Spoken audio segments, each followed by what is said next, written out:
What is the difference between Sadaqah and Zakat? By definition, Zakat means to purify, to increase. It means goodness, it means blessing.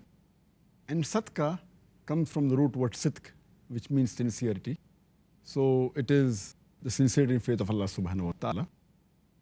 Zakat, by definition, according to Islamic Sharia, is an obligatory charity which every Muslim who owns more than the nisab level of surplus wealth, if he has it with him for a year's period, he has to give 2.5% on it every year. As far as Sadaqah is concerned, it is an optional charity. Zakat is also worship of Allah, obeying the command of Allah subhanahu wa ta'ala. Sadaqah is also worship of Allah, it's obeying Allah, but it is voluntary.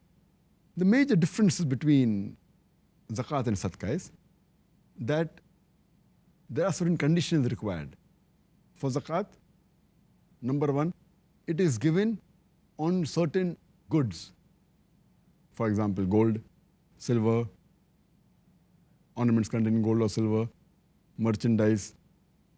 It can be business activities, farm produce, cattle, and all the categories. Whereas Sadaqah, you don't have to possess any wealth that you have to give Sadaqah. It can be just given Sadaqah. Point number two, in Zakat, these properties and surplus wealth should be with you for 1 full year, then you have to give Zakat. Sadaqah, there is no necessity of any particular wealth being with you for such and such a period. You can just give it without any time period. Point number three, you should have a nisab level of these wealth. Only when it reaches nisab level. For example, if you have gold weighing 85 grams, then you have to give Zakat. Or silver, 595 grams. If it's less than that, no Zakat is there. Sadaqah, irrespective of the property you have, less, more, irrespective, you can give voluntary.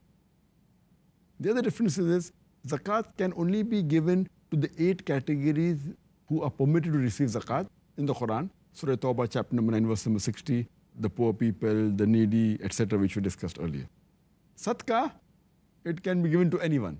It can be given to the categories of Zakat, it can be given to the categories outside Zakat. There is no limitation, no binding whatsoever. Point number 5. If a person who is liable to pay Zakat and does not pay Zakat and he dies, then his children, his heir, have to see to it that the Zakat is paid off. If it's from his property before distributing the wealth, it should be paid off. That's a liability, which is not the case of Sadaqah. Person who intends to do Sadaqah and he dies, his heirs need not fulfill that. It is his own intention. If they want, they can. It's optional. Number 6, if you don't give Zakat, which is the pillar of Islam obligation, it's compulsory, you'll be punished for that. As Allah says in Surah Tawbah, chapter 9, verse number 34-35, you'll be branded with the fire from hell, with that gold on which you haven't paid Zakat, which is not the case in Sadaqah. Point number 7, Zakat cannot be given to the descendants of Muhammad sallallahu alaihi wasallam, which is not the case with Sadaqah. You can give it to the Prophet also and to his family. Point number 8, you cannot give Zakat to the dependents. A father can't give to the son. A person can't give to his father. Whereas Sadaqah, a father can give to a son can give to the father, irrespective of the dependent or not. Point number 9, Zakat in most categories cannot be given to the rich and the healthy. Whereas Sadaqah can be given to the rich and the healthy. Zakat cannot be given to the non-Muslims. Whereas Sadaqah can be given to non-Muslims. So these are the major 13 differences between Zakat and Sadaqah.